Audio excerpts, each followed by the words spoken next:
My name is Laura Hammond. I'm the Executive Director at the Birchmount Community Action Council. I applied for the Youth Action Grant back in 2013.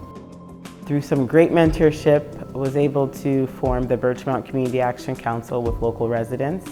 Since then, we've been doing a lot of food security work, as well as multidisciplinary programs to support capacity building. We've heard from residents from doing community consultations that they would like to see a food bank in the building.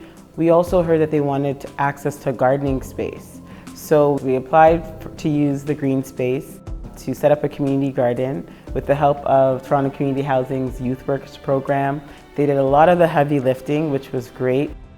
At the time, a lot of the residents were seniors, so they needed the support to get things moved, the soil, so forth. So the youth did an amazing job with that and really turned it into an intergenerational project. When we get to have those type of rich programs where it's intergenerational, the knowledge exchange is priceless. And I say that because so many of our elders have stories of a back home. Our youth don't have that story. This is the only home they know. So it really helps to draw a greater, richer connection.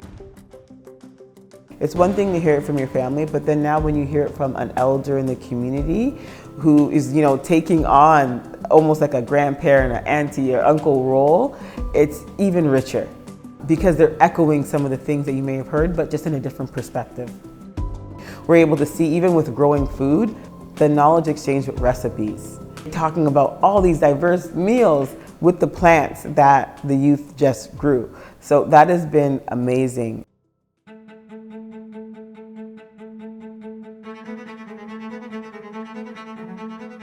So we had the pleasure of having youth volunteer for our programs, like during the school year. But during the summer, that's when the opportunities really flourish. We have Canada Summer Jobs. In partnership with Food Share, we're able to hire on some youth to have their placement here. And we prioritize youth from the communities that they're working in. So it's really great for them to be able to take on leadership roles. And just hearing things from them with fresh eyes gives us a really rich perspective of how we can approach things, even from like an outreach perspective. And just great ideas of how we can facilitate programming. Part of the reason we started was because we were hearing things like, the youth are causing problems or they're pulling the fire alarm. The next thing we know, once we started programming, the fire alarm wasn't being pulled as much. There were things in community for the youth to do, and they started to feel valued, which was so important. It's been a pleasure working with so many youth from the community.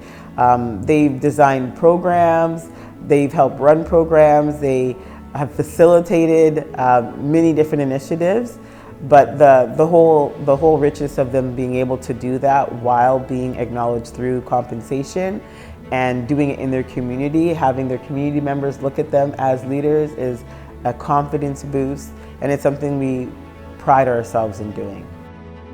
It's not just about the food. You peel back the layer of what food security is, you see a need for economic development, you see a need for mental well-being. So there are several layers that we're looking forward to exploring more.